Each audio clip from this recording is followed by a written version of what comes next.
Good morning. Magandang umaga. Ohayo gozaimasu. So we are now here to do our next vlog. Which is entitled Reaction in Destroying Philippines vlog by Koreans or young Koreans. First off, we're going to trace kung saan talaga ito nag-start. Okay, so ngayon nagsisearch ako dito about sa kay POARCH kasi sa kanya yung nagsimula yung nag-viral na TikTok post. The 19-year-old Filipino TikTok sensation that has more than 200 million views on TikTok. O, diba? Kaya naman pala nag-erupt talaga yung, o diba, yung video niya about yung tattoo niya sa kanyang arm. Okay, so yung POARCH na to, she started her TikTok account on April 2020. Yes, this year lang. And she has since gained 15 million followers, o diba? 145 million likes on the app, over 2 million followers on Instagram, and more than 16,300 followers on Twitter. So, kaya ganun yung issue and hashtags grow a following.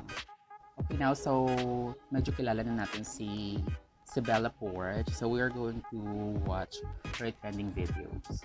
Okay? Let's see.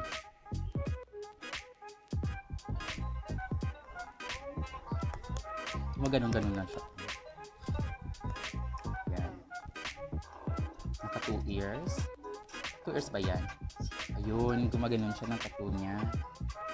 Okay. Ganun lang, approximately 19 seconds. Oh my gosh. Yun lang, may trending na. Oh my God, ako nga maraming video, hindi na trending. Ilang video na ilang minutes. Oh my God, in that 19 seconds video. Oh my God, Bella, how to be you po, promise. So, sa video na yon naka-caption. So, I decided to make a dance for this sound and I'm not even good at dancing. O, diba?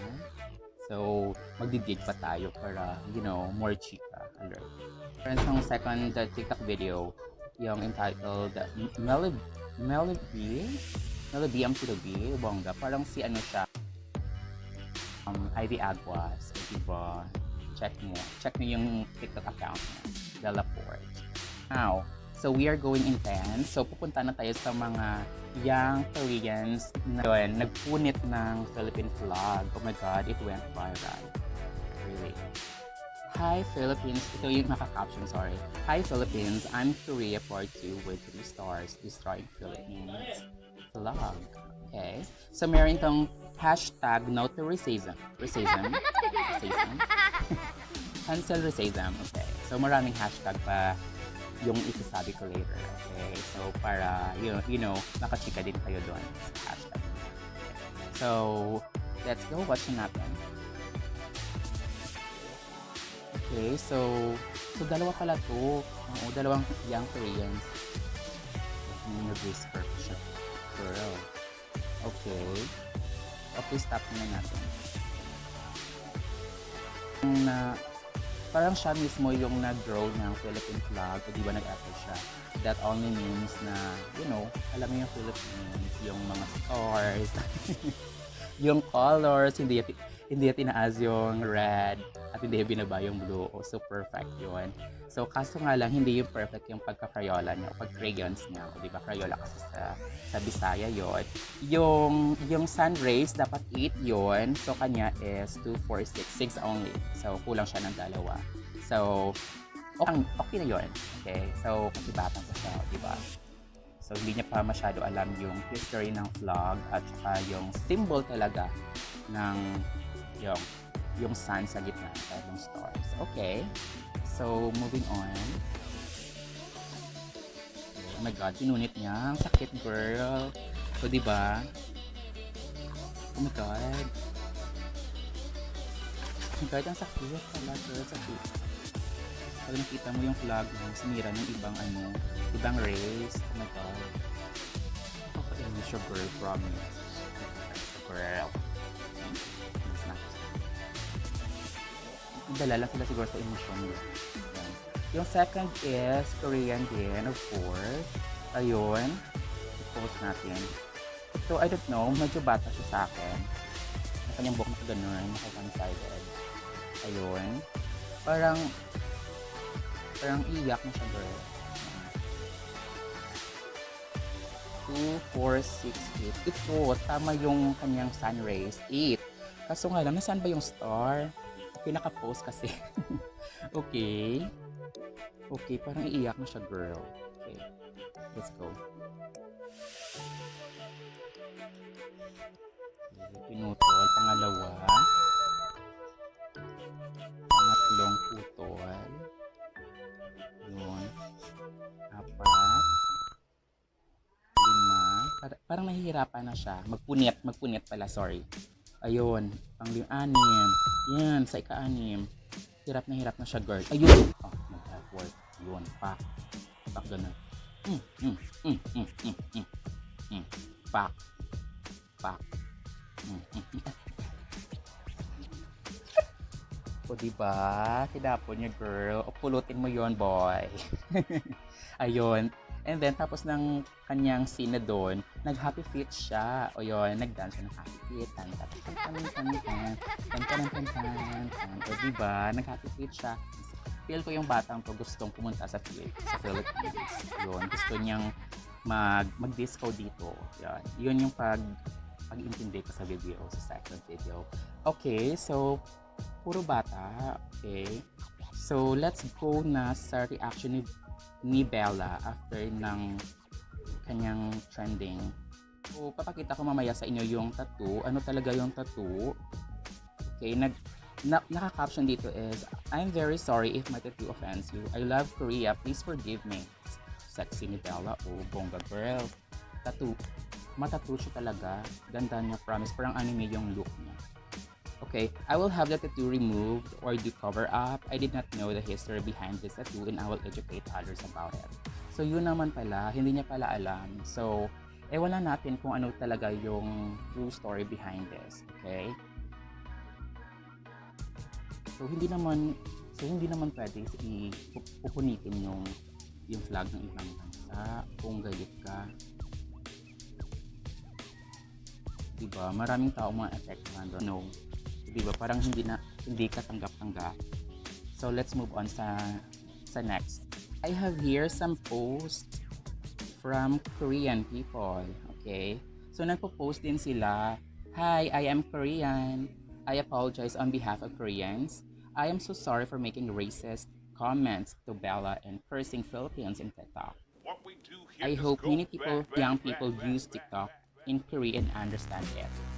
But I don't want you guys to criticize the rest ng mga Koreans. Let's see kung makakahanap pa tayo dito, okay? So, pakikita ko yun sa vlog. So, check nyo na lang. Walang tayo mag-react, wag tayong over, girl. Baka tataas yung BP natin. O, paking. Ganun. Isang post also. I don't know if it's from Twitter or Facebook kasi naka-Korean language siya. Okay, hashtags sorry to Filipinos. Apologize to Philippines, which has been hurt by some stupid young Koreans. Bella's arm tattoo on TikTok app caused our anger, but she apologized on Twitter and many Koreans forgave her too. However, Koreans who lost some of their concepts did not learn how to brave her. Diba? Now, Korea is falling due to image with the tag cancel Korea. So, alamin natin mamaya kung ano yung cancel Korea, okay? As a Korean, I am so ashamed of this attitude, and I am sorry to the Filipinos who are suffering from racism and being told that they are underdeveloped countries. Oh my God, ang sakit, girl. We have to know how to accept apologies. As a age range of TikTok in Korea is around elementary and middle school students, everyone is cursing without realizing it.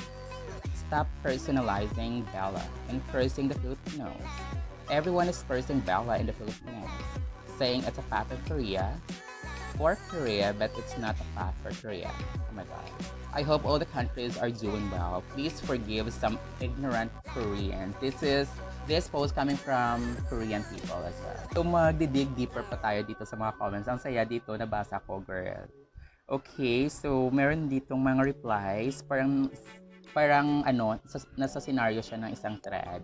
Okay, so Wow, and if we didn't help you guys, you've totally been North Koreans, the audacity. O, diba? Okay.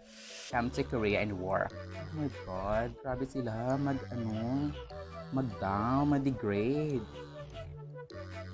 I didn't want to come in country full of racist and plastic. O, diba? Which is true. Chari. Okay, so fair lang tayo dito. Baka, avoid that. The other one here is, the Philippines is a slave state. Agree kayo, guys? Kainis? Talaga ba? Kayo na. O, diba? Sabi ng Filipino, talaga ba? Kayo na. So, would you think maintindihan nyo ng Korean? Okay. So, nag-reply dito, shut, blank. Yun. Grabe, ang hot ng issue na to. So, yun yung hashtag cancel Korea. You can actually check it on Twitter, Instagram, or Facebook, the hashtag cancel Korea. So, Korean beauty is not allowed to this top most real beauty because most of Korean use plastic surgery to become beautiful. Diba? So, we have here some listed top 20 countries with the most beautiful women in the world. Yeah, is not even listed here. Korean beauty is not allowed to this top most real beauty because most of Korean use plastic surgery to become beautiful. TTTO. OMG. So, going back to Bella Poarch sa kanyang Twitter account, I apologize to Koreans because 6 months ago, I got a tattoo of the red sun with 16 rays. Yun pala yung doon. Actual na puso talaga ng tao doon. At that time, I didn't know the history, but when I found out, I immediately had it covered and scheduled for removal. But tanggalin naman, okay? I am ashamed of myself for not doing my research. I sincerely apologize. Yun. It was tweeted last September 6, 2020. Okay, meron din na kumakalat na picture ni Bella Poarch way back 2017. Okay? This is more than just a pretty face. Bella was enlisted in the US Navy in 2017, where she served for 3 years. Although she has left, her Instagram bio declares she is a proud US Navy veteran. O diba, if you research it in Google, yung tattoo, yung may kinalaman ito sa pag, yung mga Nazi, pagsakop, yung mga turbachanis nila, kung ano talaga yung real story behind this trending issue between Bella with Koreans. I don't know if we call it young Koreans only because only Koreans, respond. Okay, so last na post na Bella is, I am diagnosed with major depressive disorder and PTSD. Ano ba PTSD? Yeah, okay. PTSD is post-traumatic stress disorder. Okay? Since 2017, so don't worry about me. I've been living with it. And I have a good support system to help me. Yung reaction natin about pagpunit sa Philippine vlog, which is ang sakit, and honestly, grabe. Siguro, I don't know if consider ko yun kasi ang bata pa nila.